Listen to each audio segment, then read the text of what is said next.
Ladies and gentlemen, boys and girls, we proudly present our spectacular show of podcast magic and imagination full of Disney wonder, news, and pop culture. It's the Main Street Electrical Podcast with Jenn Novotny and David Dollar.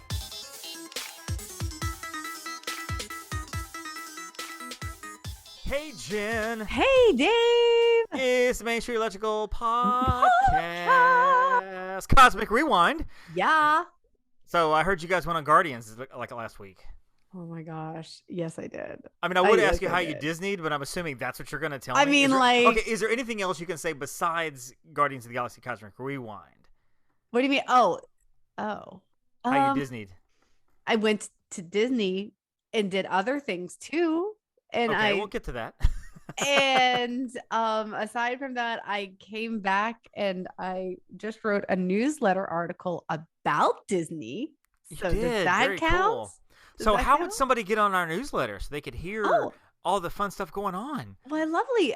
So you could absolutely head over to our website. Walk over to our website, www.uponastartravel.com, and a lovely little pop-up if you sit there long enough, after about 10 seconds, it'll say subscribe, and then you type in your email. If you don't already get our newsletter, we'll happily subscribe you. That's called marketing. Welcome into the show, of course. Joining us here, as we're going to talk about Quasi Rewind a little bit later on this evening, is Quasi Producer Heather back from her own trip. So I thought it would be a great idea to have both of you on to share the story and the glory of the Guardians of the Galaxy ride. Hello, Heather. Hello. I'm excited to talk about this. Now, how did you Disney this week besides Guardians of the Galaxy?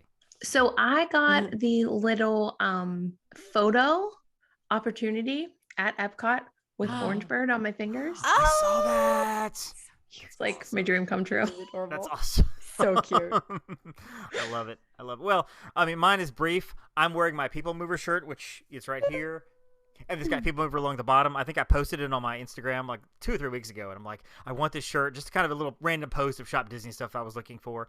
Saw it at Disneyland. And without even a word, I had it in my hands. And Steph was like, you're buying that? I'm like, I'm buying it. I'm not 100%. 100% I'm buying this shirt. I'm immediately buying this shirt. I bought like 2 other shirts too, which is crazy. But yeah, my People Mover shirt, which I love. It's so comfortable. It's great. I can fit in it. It's awesome. So yeah, really, that's my Disney story, is just quotes and T-shirts all week. That's fair. All week. So we will talk about the trips that you guys had. Of course, you guys were overlapping. I saw the picture of you guys meeting at the airport. As Jenn was leaving, Heather was coming in. Literally, she got on the plane that I got off of. Really, that Venn diagram is like just a smidge gray in the overlap there, which is awesome. But first, let's do a little news. Now, as I mentioned, as I was talking to you guys before the show started, and this is for everybody, guys, if you guys are going to Disney on May 20th and 21st, you might want to consider changing your trip. Tony Orlando will now be replacing Flock of Seagulls. So if you're a Tony Orlando fan, you definitely want to book for that weekend. The Garden Rock series at Epcot, they have a concert series of probably a few has-beens, some never-will-be's, some people who maybe had their concerts heyday 20, 30, 50 years ago, but they're back, which is great. Flock of Seagulls apparently has run away, and Tony Orlando's flown away. I ran. I have no idea. I don't know if Dawn is coming with Tony Orlando. That's an old joke there, but Tony Orlando is replacing Flock of Seagulls. It is a light news week, by the way. Just so that's our leading gig. We also do know that KiteTails is changing up. They are no longer doing like the human performers. I think they're actually just doing some water stuff, and so they're kind of changing the show up. That's happening later on. And one of the greater stories I've seen in a while, Disney is donating $30,000 to give kids the world. If you've ever wondered what happens to those coins and those fountains and the waterways and stuff that you drop in there, they donate them. They do. So they're donating $30,000 to give kids the world, which is amazing. Such a fantastic cause. So, such a fantastic love cause. it. Okay, for people who don't know, Heather, give us an explanation of Give Kids the World. Yeah. I know you know a little bit about it. So what is Give Kids the World? What do they do? What does that mean? So basically, it's a nonprofit. And what they do is they have fundraisers where people raise money, organizations raise money, and these people have kids. A lot of them have, it's kind of think Make-A-Wish. terminal diseases, terminal illnesses. Some of them are disabled, whatever. And their one wish is to go to Disney. And not only do they send them to Disney, but Give Kids the World Village is like an experience in itself. I have had clients that have children that have done the whole Give Kids the World stay and then extended their Disney vacation to stay on property. And it's phenomenal. I mean, all the tears every single time they arrive, they send the photos, and I'm just like, oh my gosh, what this organization does is, it just pulls at my heartstrings. I love it. I love it. I've seen the pictures and stuff. I've never been involved with anything they've done, or any of the fundraisers. But it's something to keep in mind too. If you guys are out there looking and you love Disney and you're like, I have a little bit of money to give for taxes, I don't know what to do with it, I want to donate some stuff.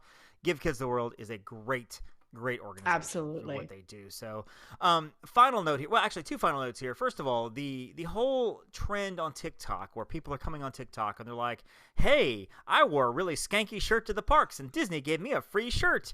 Apparently, Disney is now turning people away at the gate, not allowing them in. I've seen 3 different stories of people being turned away now where they're not going in anymore. One TikToker was writing how basically bitter, but they weren't able to get in the park. They were turned away, weren't able to get in because she was wearing like a little half shirt and stuff. And so Disney is – well, here's the thing, guys. Stop TikToking. Stop telling everybody what your secrets are. Right. That's the problem. If you guys weren't TikToking, you'd still be able to do this crap. Disney's not looking at this? I mean, you're nuts. You can just tell your people and be fine. But and anytime they do something stupid like, "Hey, look what I did in Disney," and then you find out, you see that person's account like notified 2 weeks later that says, "Oh, I was contacted. I'm not allowed back in the park." You put it on social media. Right? Not only did you do something that you knew wasn't okay, you bragged about it. Right? However many billions of people have TikTok. Like, come on, people. Well, I keep thinking about the rule of the DAS Pass, the Disability Pass, where Disney has said if they catch you using it when you're not supposed to, they will ban you for the park. And honestly, the only way I think they're going to know it is if you get on social media and like, guess what I got to do? I fooled Disney. I want you banned because you're stupid if you do that, honestly. Right? Not because you're just not only because you're cheating, but also because you're stupid. Because who does that? That's awful. And yes, Disney loves to make magical moments, but don't force them to make a because then you're just ruining it for everybody. Yeah. But then we have something to laugh about because we're laughing at you. I mean, that's true. So. You might think we're sounding rude, but I think you're rude for trying to do that. So exactly. Finally, and this is a little fun thing here, the Heritage Foundation, the Disneyland Auction Heritage Signature Collection is going up for auction now. There's an auction happening May 21st and 22nd in Heritage Auctions, and then we can put the link on the website. There's a whole list of products here that are now auctioned, like including a park-used original Skyway gondola. What? Bidding starts at $14,000. An original Club 33 sign, bidding is starting at $3,300. An original Enchanted Tiki Room sign, bidding is starting at $3,500. And one of my favorites here, an actual Carrollwood Pacific Railroad wheel in use from 1950 to 1953, only $2,300. And that's the bidding. Okay, you obviously it's going to go now. Higher listen, than Brady Novotny would be all over that one. Now you can actually go on. It's a cool plaque too. It's got the wheel encased in a plaque and everything. That's cool. A lot of fun stuff. We'll put that link on the website just because it's a very little fun little thing to look around. Because I mean, honestly, Jen, I think we could probably pool our money and get us a park-used gondola Skyway gondola. I mean, it seats. Imagine the social media pictures we could take in a we gondola. Could put it in somebody's garden, and that would be perfect. We could put a Pawn Star on it. Somebody in this agency happens to own a truck. Obviously, put it in the back of the truck, a Pawn Star on it. We could all sit in the back and wave from an actual gun. I mean, it pays for itself, Jen. It pays for itself. Yeah, sure.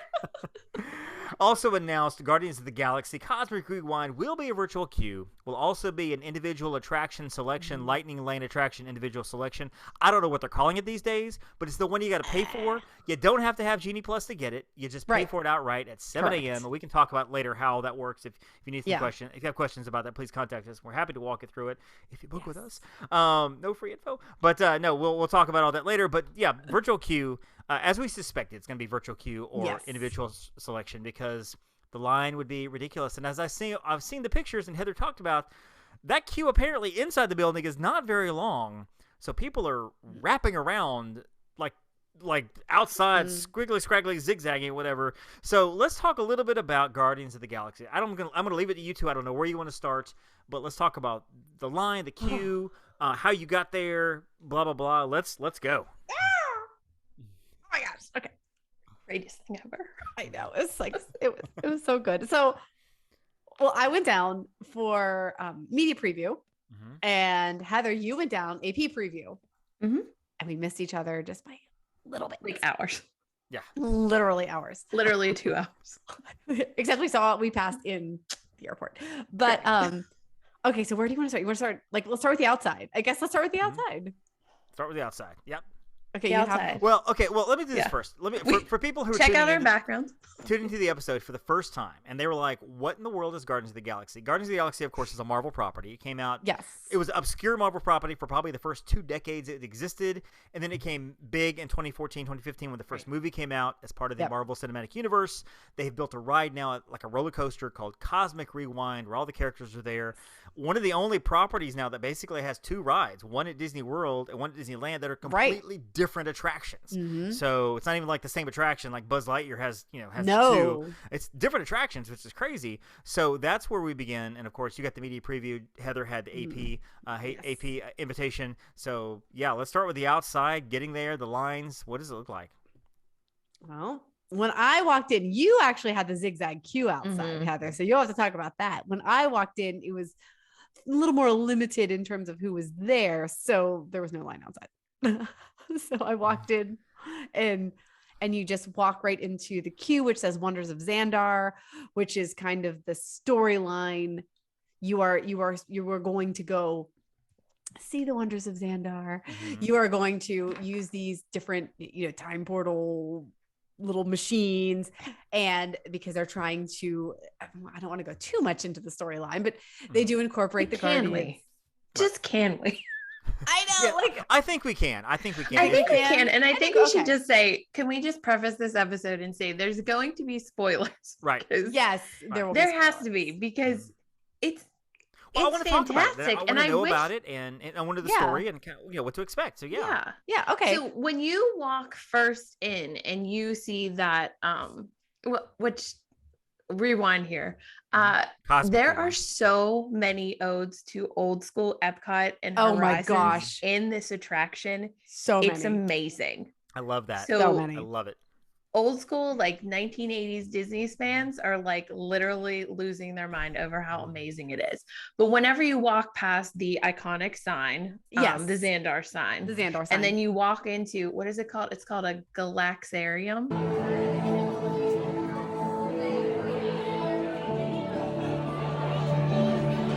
Galaxarium, the Galaxarium, which has all these cool projections, and did you see the turkey leg? Yes, the turkey leg. Yeah. So one of the cast members was telling me that there's like hours of this footage, so that if you are stuck, so David, it's whenever you walk in, you're like on the ground level, and the queue spirals up.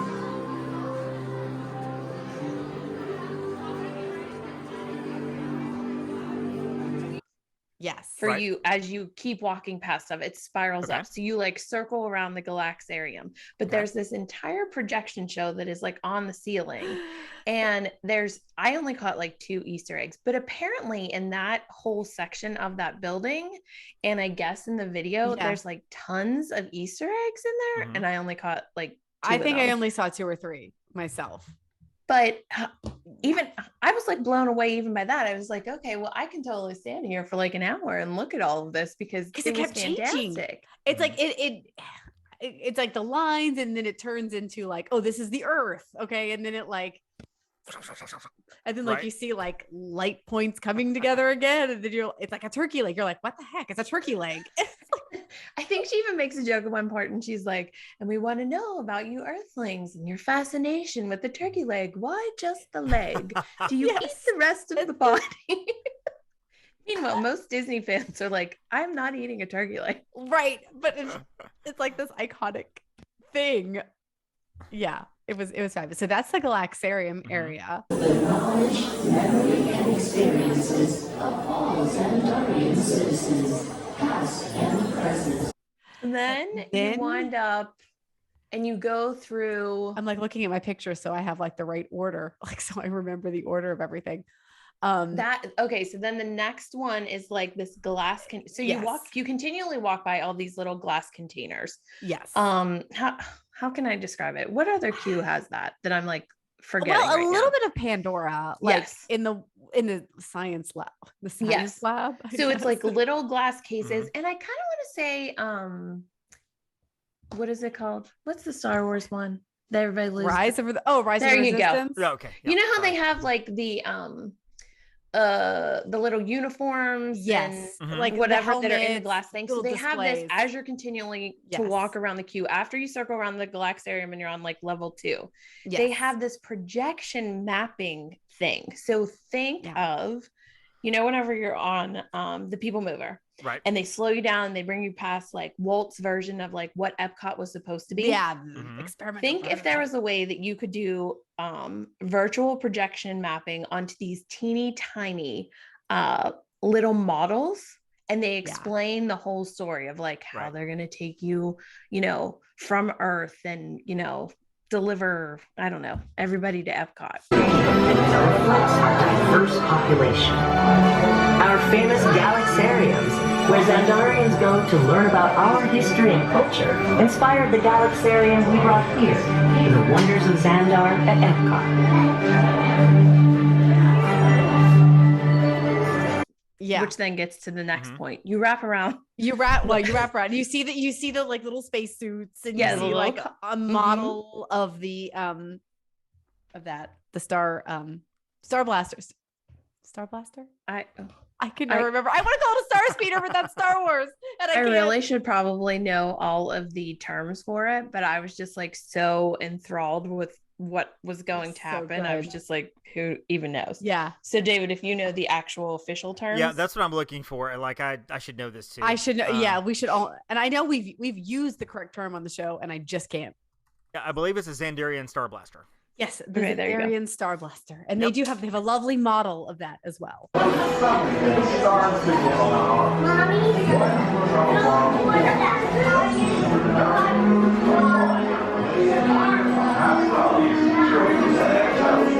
then we go to the next room. And then you round this corner and there's this like newscaster who is interviewing the Guardians. You're not really making it sound as intense and dangerous as it actually was. I'm sure it was very intense. Yes. And Jenn, I don't know if whenever you were passing it, like the few times that like you wrote it, if you go by at a certain time, which I was super excited that he was doing it whenever we were walking by, she's interviewing Star-Lord. And he's talking about like, oh my gosh, Epcot. I've been to Epcot. I can't wait to ride Horizons. He missed him. I didn't catch him saying that. He goes, I can't wait to ride Horizons and that Universe of Energy ride. He's like, and sing veggie, fruit. I'm like, oh my gosh, this is amazing. Oh, I'm so sad I didn't see it. Like I heard bits and pieces, but there wasn't a line, so I wasn't waiting that long. So yeah. I wanted to go. So everybody was giggling about that because we're just like, oh my gosh, like this is fantastic. It was like hilarious. And then you go around, I don't know what those other bubble things were on the wall. Well, like there was one with Groot and Rocket. And like they're sort of interacting with each other. That I actually have a picture of that one, which is why I remember that. So it's just like different Guardians, in the different bubbles. Yeah. And then they have like just different I don't even know. It's like it's just display. It's a reference to either old school Epcot or the Guardians movies. Well, and I've read articles. I've been looking for Easter eggs and stuff, and there are symbols and language all the way through it. Like Alex Trebek is referenced, Ellen is referenced. The old school Horizons logo is in a couple of places. There's a hidden Mickey in one of the maps. You just have to know where to look and how to look for it. It's easy to miss a lot of that stuff. Well, and also so many, because there are some in the queue screens. It's based on when you're walking by it. It's on a loop. So, and I don't know exactly means we'll have to write it multiple times. Exactly. I mean, obviously, like Heather heard stuff that I didn't hear. Right. Yes. So it's fantastic. Oh my gosh, it's so fantastic. Great. But then like you get to an area where the queue sort of, fill in all available space. And there's like the, the yellow line, the automatic. And that's the first pre-show where it's like you're briefing. Mm-hmm. Yes. And they're like telling you about how you're going to transport into space. Right. Like sort of the technology-ish. Correct. And they explained, so if you watch us on social media, which before I wrote it, I was like, I forget what the name of it was called. And I was like, Jen, I need footage of the fireball. She's like, do you have footage of the fireball? Oh, I don't think I was allowed to record there. I don't know. So it's like this footage of this thing that's called like the cosmic generator. Yeah. So they like tell you all about the cosmic generator, AKA the fireball. And they talk about it and they show you just like how you're going to have a jump point that is going to like allow Xandar to access Epcot. An advanced piece of Xandarian technology that creates jump points, artificial tunnels that act as shortcuts, linking distant points in space. It is our desire to share this wondrous technology with your people so that together we might explore new worlds and create a brighter tomorrow. Storytelling is on point for the entire time. So I just kind of want to stop here and I want to say, do you guys remember back whenever they released the original renderings for this ride? Like, I don't even know. Was it like 5 years ago? Probably. Sort of. And how there was supposed to be animatronics. I didn't miss them, but there were supposed to be. I remember that. I do remember that. There were supposed to be. So there was supposed to be a Groot and Rocket, and I don't believe it was supposed to be in this room. It's supposed to be in the next room. But I will say this. I kind of would have wanted them in the first room. Like I understand that they had to do it for budget cuts. Yeah. But I think that like maybe having them in the first room, you felt when you were in that original first room, that briefing room, you were in the waiting area like you're going into Universe of Energy. And you're like, when does the attraction start? 100%. Same exact feeling. 100%. And I it felt the same. I think they might have done it on purpose. Oh, they had to have done that on purpose because that was that was my thought when I was standing there. I'm like, this really feels like kind of Universe of Energy. I was like, I wonder if they did this on purpose. So it made complete sense. They had to. So I will say that animatronics, if there was one place that I wanted them, it would probably be in that room because then after you get all of your debriefing and everything, right, you go into the next one. Pre-show room, which also had an Easter egg because the girl with the white hair. I can't remember her name. That's terrible. She plays what's Cruella in 101 Dalmatians? Glenn Close. There you go. Yeah, but wasn't she also in Captain EO? She looked was she in Captain EO? No, that's the other girl. My friend told me, or no, somebody in that. Somebody I thought Angelica Houston was in Captain EO. Hold on, Angelica Houston was in Captain EO. Yes. Yeah. That's who you're thinking. Wait, of. Are you sure this is Glenn Close? That's terrible. Greetings, Terrans. I am Nova Prime Irani Rayan, commander of the Nova Corps. Terrible. Isn't it? In Cruella? Yes. Yes, that's Glenn Close. Okay. Because when she was sitting there talking, all I kept thinking was like, and Glenn Close is in this ride. She is in this because she's in the movie. Yeah. She's in the movie. Yeah. Yep. I just can't remember her name in the movie. Yeah. No, you're thinking of Angelica Houston. So no, that's a different person. Well, in that room, my friend found a Captain EO Easter egg. So what?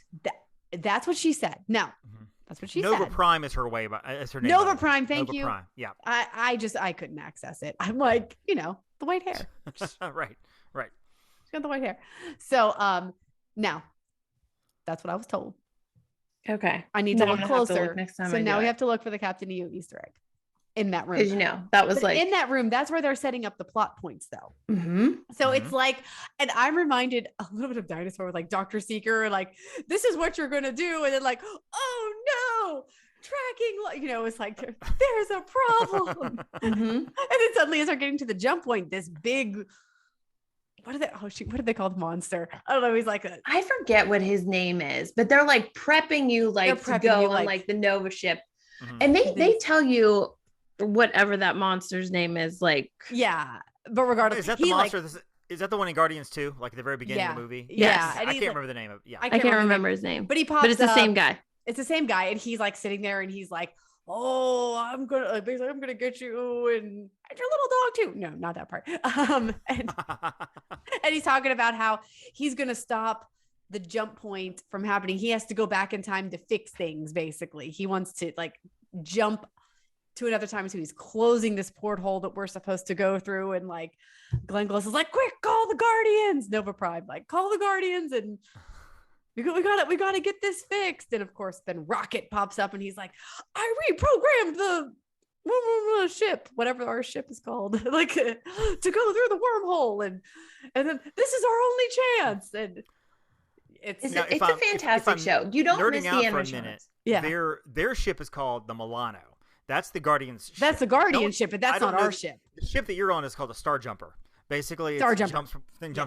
jumps. What's in front is a Star Blaster, obviously. And if you've ever seen the movie at Guardians of the Galaxy, the movie, at the very end when they do that big force field to keep the bad guys from coming through, that's a Star Blaster that does that. Okay. Star Jumper is the one that goes from place to place across the universe, which is what we are in for this ride. Yep. And so, Rocket's setting this up, and the Guardians are like, "I hope this works." And then my favorite line is when Chris Pratt is there and he's like, "Nobody's gonna stop rock and roll from happening."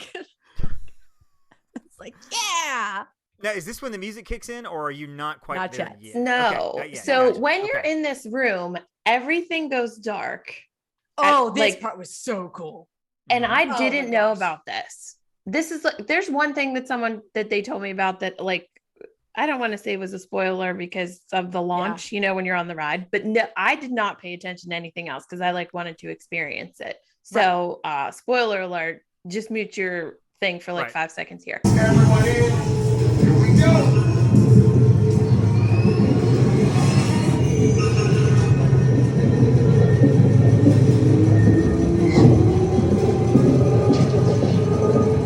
Everything goes dark and then everything lights back up and the walls are gone. And this room has expanded further. Yeah. I'm not a Star Wars fan. I've never seen the movies. You all know this. But whenever you are on Rise of the Resistance, you know how you're in that room with those big gray guys? Yes. Yep. Yes. The gray guys, yes. This room has this grand feel of it, and then when they open the doors to start up the walkway to the attraction, that room is ginormous. I never felt at one point claustrophobic in there. It's so much bigger, and I just want to make this point very apparent. If you're watching anybody's social media and you're watching these videos and you're like, "Oh, I don't see what the big deal is." The detail that went into this that Imagineering did it's crazy, mind-blowing. And we haven't even gotten to the ride yet. Right. So everybody was complaining about the animatronics not being in there. It would have been great if they could have added them, but you don't miss it because that effect alone, lights go out, lights go right back on. Listen, everything's disappeared. So my first time riding it, I met up, I just happened to run into Panda, former and future guest of the show. And I gave him a hug. He's like, "Oh my gosh, have you been on this yet?" I'm like, "No, this is my first time." And he's like, "Okay." And he's like, "Oh my gosh, you have to wait." And he runs over and he grabs my arm. He's like, "Okay, just wait for it. And everything goes dark and he's and I was like, "Ah!" And then I was like, "Oh my gosh." It was I had no idea that was going to happen. So great. It was amazing. It's amazing. It was mind blowing. I'm just trying to think back to it. And you're not even on the ride yet, correct? No, you're not even on the ride.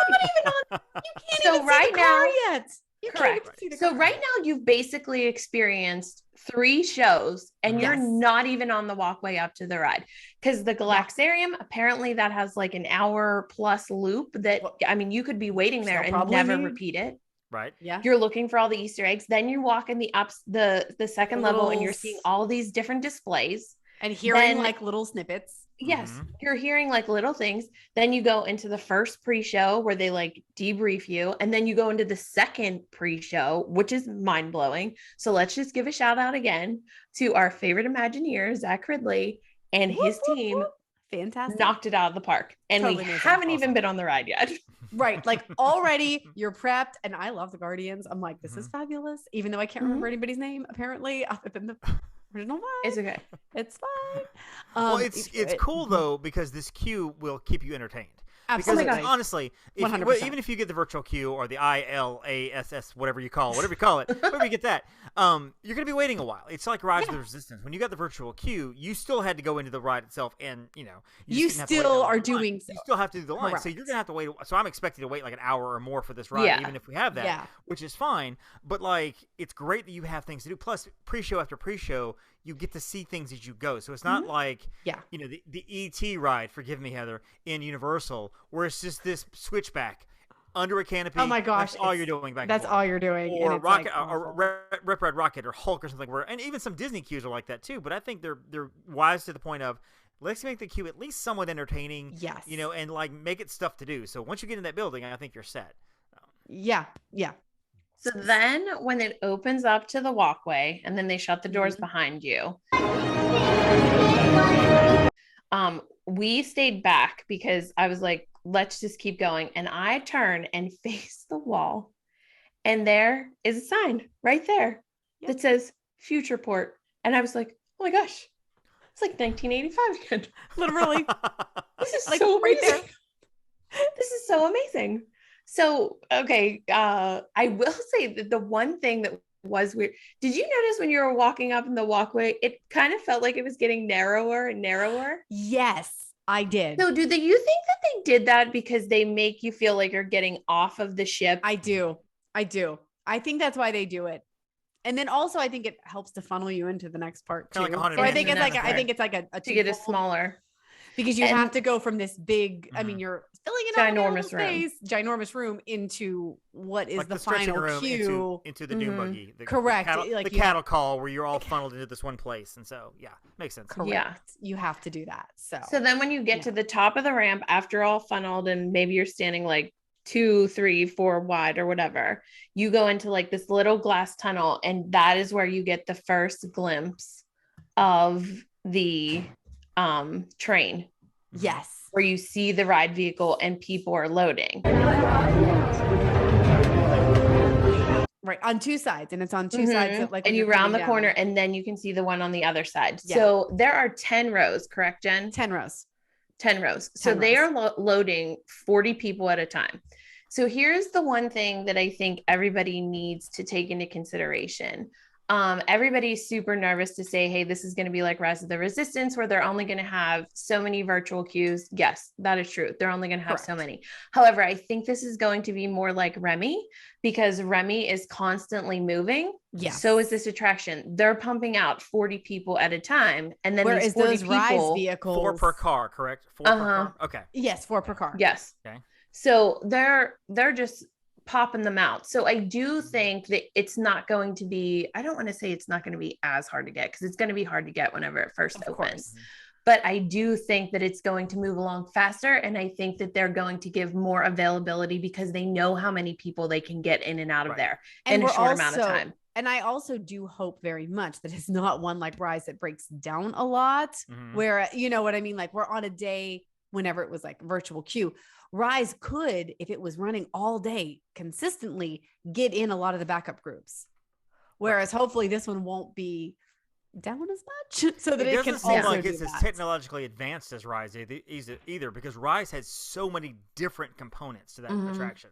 And this is still on a track. At the end of the day, this one is not a trackless. Right. It's a coaster. It's a roller coaster. This is a coaster at its base. So I do know that for the media preview that some people were on it, and they said that the first queue, they got stuck in the first queue because something happened in the second queue. And I would assume it would be just a malfunction with like the walls disappearing. Probably. So I would think that that would be the only thing really that would maybe kind of delay anything to happen. And I don't know how long that would take to reset. Whereas when you're on Rise, they got to reset the whole thing. The whole thing. And it's like, that takes forever. Right.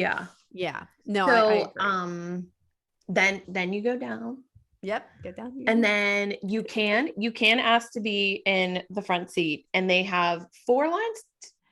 Do they have 4 lines waiting or 3 lines waiting that are straight ahead? That if you want to wait for the first car, they then set you out like further off of the attraction to like wait to be in. Do you know what I preferred from the first car though? I preferred the last car. The last I car. rode both. I rode both. A lot of people are saying that. And again, our favorite Imagineer, Zach, was asking people on social media today, what is your favorite car? And everybody is saying like, oh, I like 6. Oh, I like 3. I rode 1. I rode 10. 10's better. 8's better. Let's be real.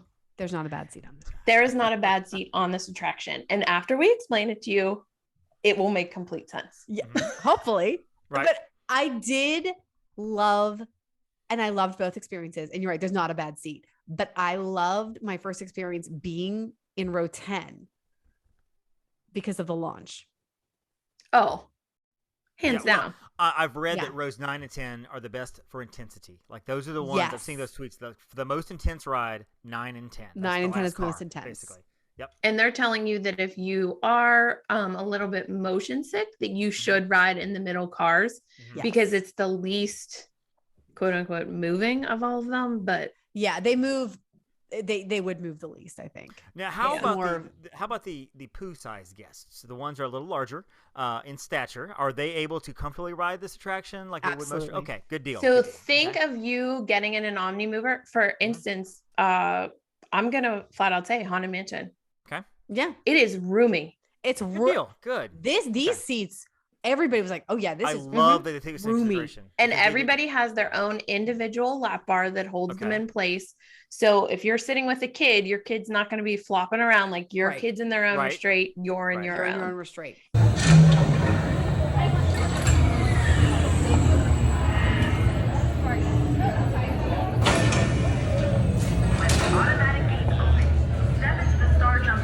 And if you have, I want to say, I don't want to say like mobility issues, but say if you need extra leg room or something like that, there is extra leg room in this. These cars they're roomy. It was like getting in a dune buggy. Yeah. I rode next to somebody who was very tall, and he had no issues. And then I rode with a poo size guest as well. And he had no issues. Like, so well, I think that was a failure of Seven Dwarfs Mine Train because those cars are so tiny. They're so tiny. And I feel as if I'm hoping that they look at that and they have learned from that in recent rides that will have, things like this because they know that a lot of people can't ride Seven Dwarfs because it's just even, and I'm not big and it's tight for me. It's tight for me in Seven Dwarfs. Like, especially when you have an autistic 10-year-old who loves to reach over and just push the bar down as far as he can because he thinks it's funny. So that's always awesome. Well, that's fun. So like you feel like you're like restrained and well, you feel like you're comfortable, like the seats are roomy, and then it leaves the station, and I will say for the first few seconds, it tells the story and you can pay attention to it. Absolutely. You can pay attention to the story because it's essentially like you're on the People Mover. Yeah. You're just chugging along. Or like the beginning of Everest where you're just like you're just chugging along. There's no hills. I do say that there's no big hills on this. Okay. No, there's you're not going to have at any point where you drop and you feel like your stomach is like in your throat. There's no big drops. Okay. In this at all. So you're just chugging along and they're telling the story. And then you get to this tunnel and then they're like, there, it's closing. You gotta go. And this is the one thing that I wish I didn't know about the reverse launch, because I think riding that, and I did not tell Kylie about it. I did not tell her about it at all. So I was like, oh my gosh. And this is where it's going to happen. And I wish I didn't know about it. And then it shoots you backwards. I mean, and it is the smoothest launch I have ever, and I'm a coaster fanatic. It is the smoothest launch I've ever been on ever. 100%. Is nothing like Everest. Everest makes me sick. This is does cake. Not make me sick.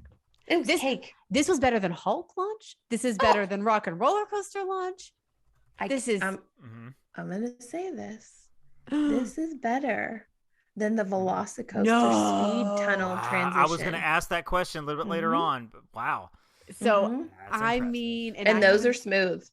And I tell you what, because the cars, we also, spoiler alert, the cars rotate.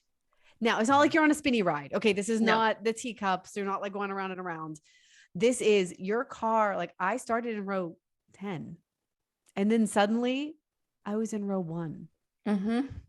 Because now, is it individual spin, or do they all kind of spin at the same time, the same word? Think your traditional Omnimover, and I'm going to keep going back to Haunted Mansion for this. Okay. Or How Haunted Earth, Mansion, maybe. if you're going through the attic, it's turning you towards it. Right. Okay. And it's And no then- different at one point. You go down just a tiny little bit of a hill. Yep. The Haunted Mansion descent out of the attic Yes. is way steeper than anything you'll experience on this so attraction. much steeper. Okay. Absolutely. And then when you get into the graveyard, it's turning you towards the things. Yeah. You are essentially in a giant Omnimax theater. Yes. And you're There's at roller coaster screen speed, all around you.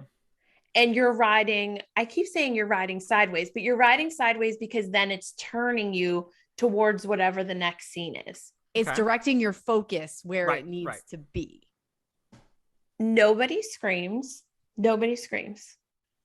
The amount of people, I laughed the entire time. Yeah. I mean, smiles. I had tears Same. coming down my face. I was laughing Same. so hard the entire time. The guy behind me was saying an explicative. This is blanking amazing. Yes. This is blanking amazing.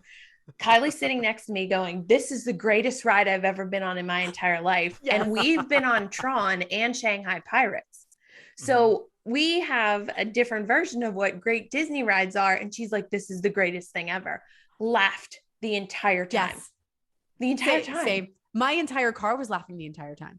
It was everybody's laughing. And then everybody gets off when they pull into the station at the end and you're still turned sideways because they have you essentially go around a moon, a galaxy, Earth.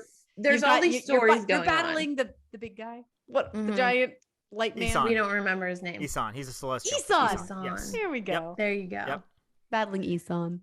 Yeah. You're battling him, whatever. And then at one point it does take you up a hill. Yes. You hear no clicking. Nothing. And then That's you just awesome. spiral down again. So if you don't know, you don't know because there's no clicking. So it's nothing to tell you, oh, we must be going up a hill like click, click, click, click, click. No. Wow. That's impressive. I couldn't even That's tell you impressive. like I can sit here and tell you with Rock and Roller Coaster, you launch and then you like over a loop and then you do this and then you do like a bank turn and I can't tell you. I could not tell you what that track does.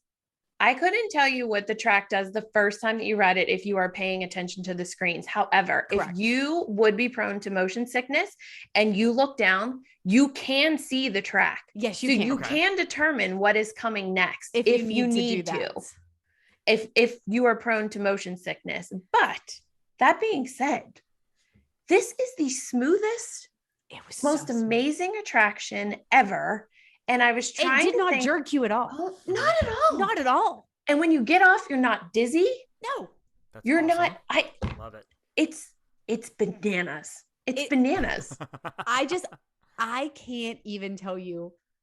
Like the whole, we're talking about laughing. I was also singing because like I got September the first time. I'm like, this is the best. And we're like, Well, and that is the playlist. And let me give the audience the playlist real quick. This is what is played in Guardians of the Galaxy, and there's no rhyme or reason as to which one you get. It just happens. Yeah, to be it just the one happens. that kicks in.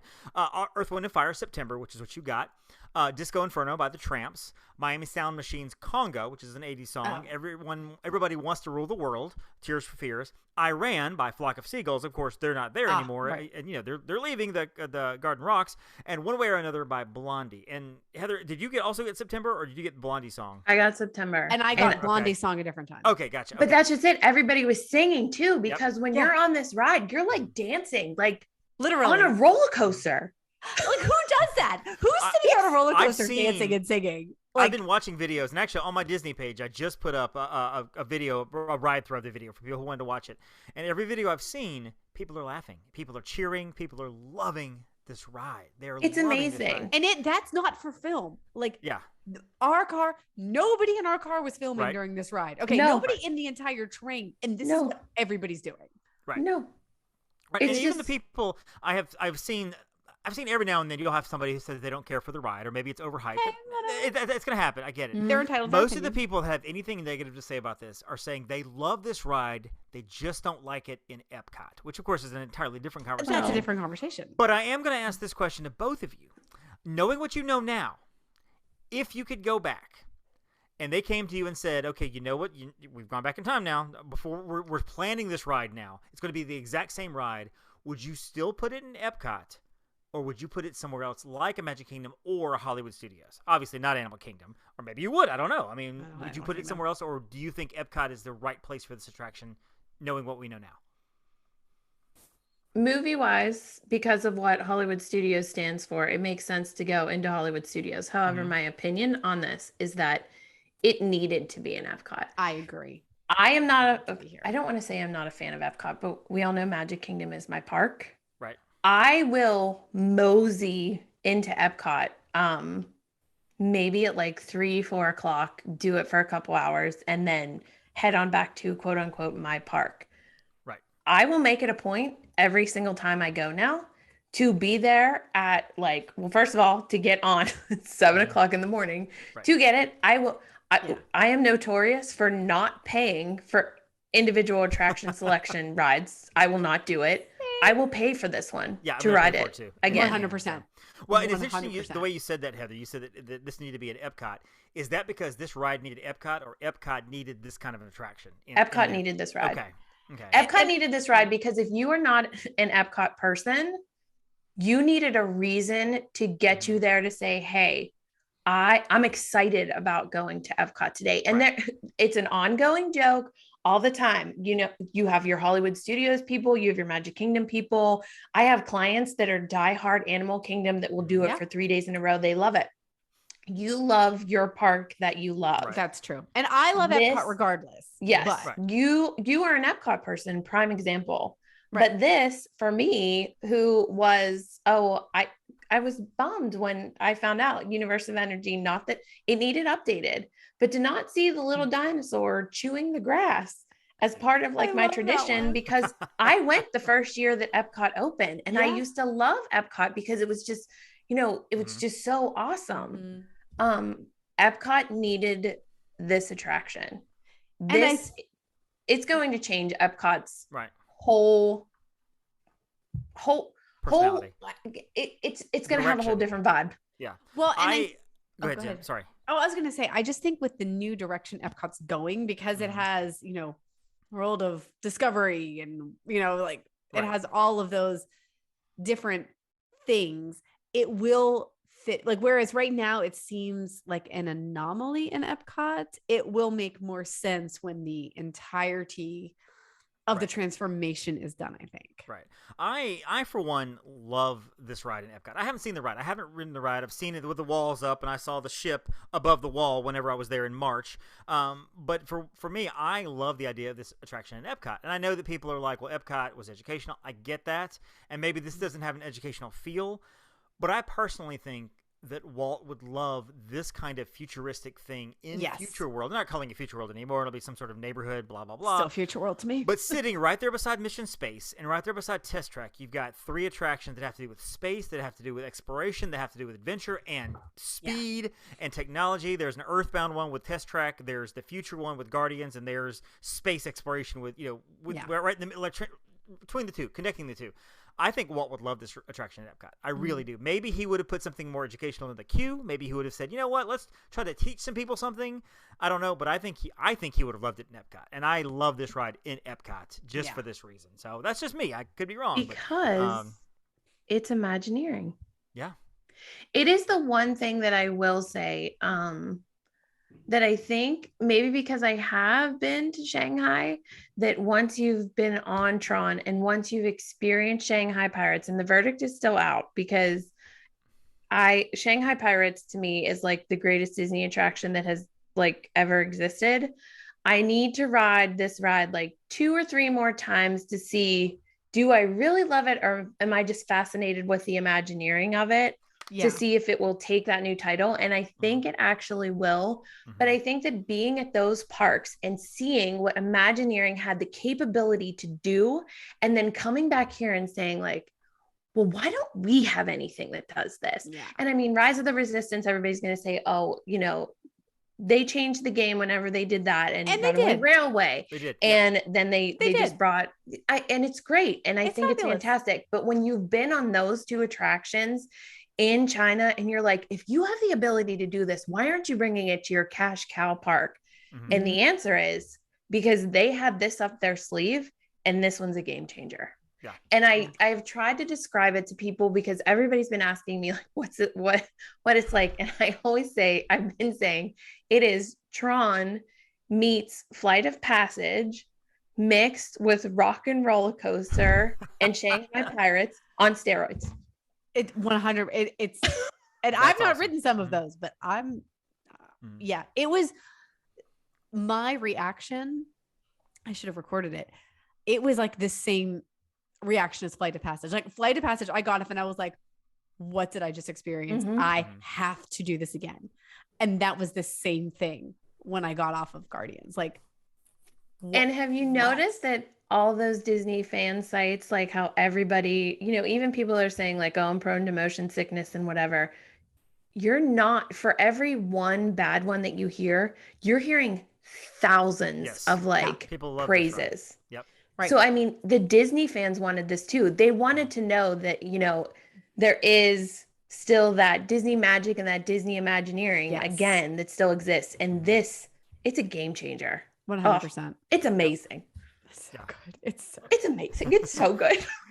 Well, I was going to ask for final thoughts, but I feel like you just said it. I think that's perfect. I think this is one of those attractions that I look forward to riding many times in June if I can, many times in the future. In 10 years from now, this will be one that I'll go to and ride again because I love Universal. I know Jenn likes Universal. I know Heather is Universal or whatever. Not really a fan. The answer's no. But Universal is one of those parks that the rides are great. I love the rides, but if I don't ride something, if I don't ride Hulk and I'll visit, I'm like, well, I tried to ride Hulk. It sucks. I didn't get to it. Whatever. If I miss a ride, whatever. There's nothing in Universal that I'm like, I have to ride this ride while I'm here.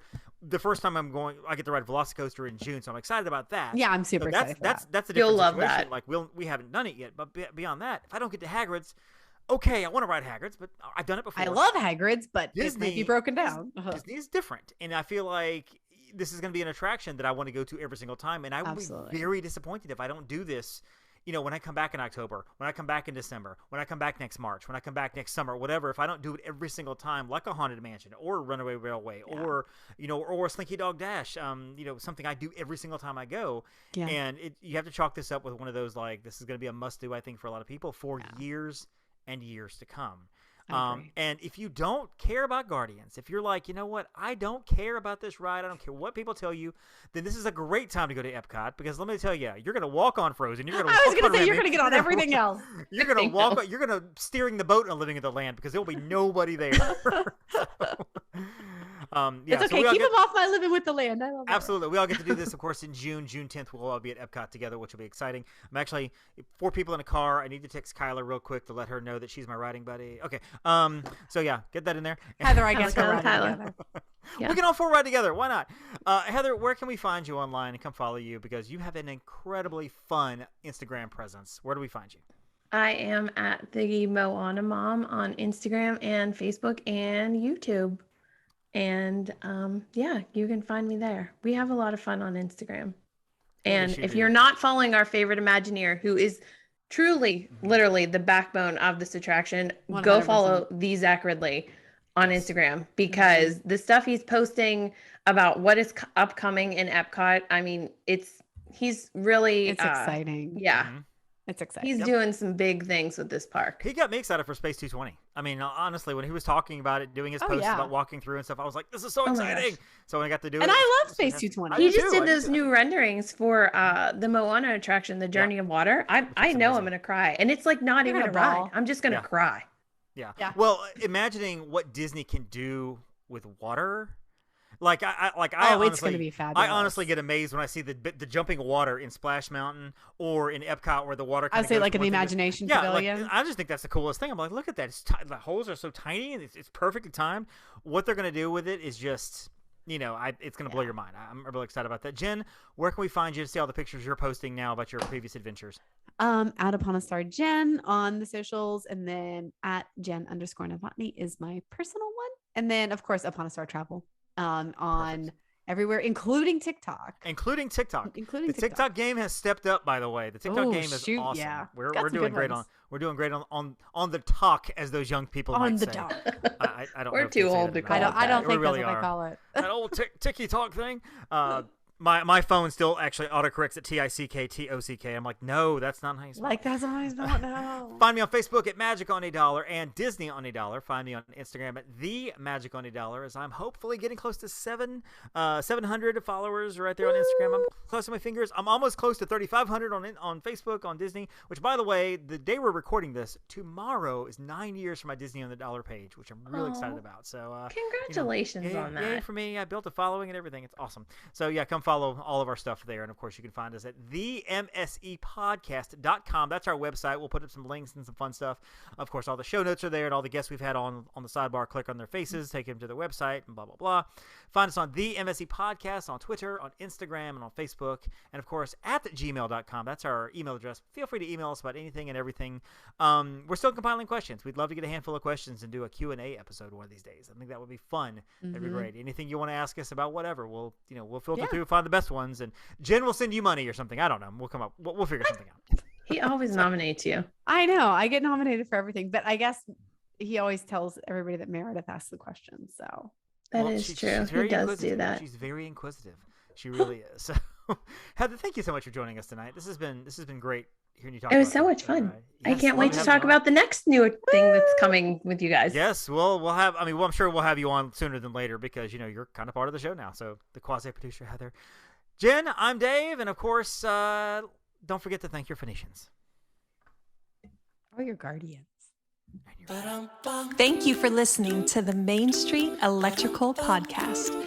You can find us on Instagram, Twitter, and Facebook at the MSE Podcast, or visit our website at themsepodcast.com.